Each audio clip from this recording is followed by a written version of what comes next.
Hello everyone! In this video, I'll show you how to share Apple TV Plus with your family. First, open Setting on your iPhone, iPad, or Mac.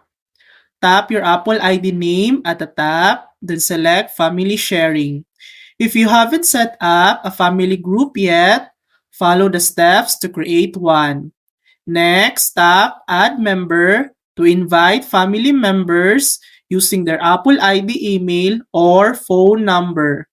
Once they accept, go back to Family Sharing and tap on Subscriptions.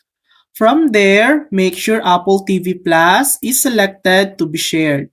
Now, everyone in your family group, up to 6 members, can enjoy Apple TV Plus at no extra cost. And that's it. That's how to share Apple TV Plus with your family. Thanks for watching. If this video helped you, please like and subscribe for more helpful tutorials.